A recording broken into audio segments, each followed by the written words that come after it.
sady magnavakavaka aza misalasala no aza midijitambagna numéro 5 nitsika maniky raha valo manana viditsika numéro 5 nitsika maniky raha valo manana viditsika panangana fatsy pandavagna viditsika numéro 5 nitsika kafidio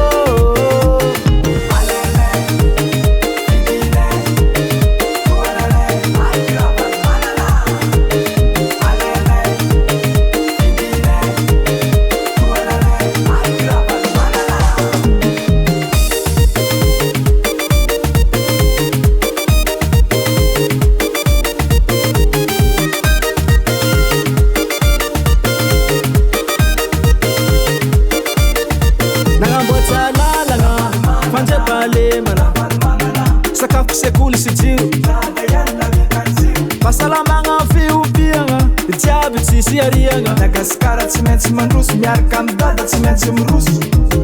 numéro 5 nitsika maniky raha valo manana viditsika numéro 5 nitsika maniky raha valo manana viditsika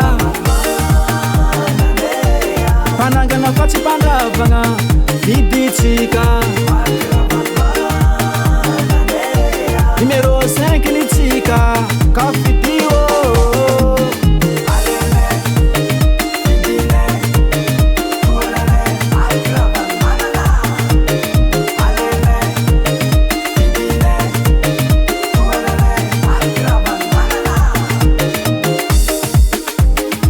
tatayany ntsika sakarakory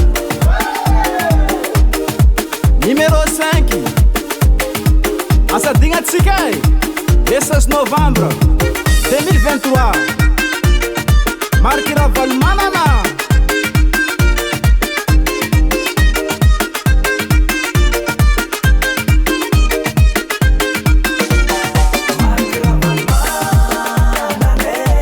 panangana fatsy pandavagna viditsika numéro 5 nitsika kafidio panangana fatsy pandavagna viditsika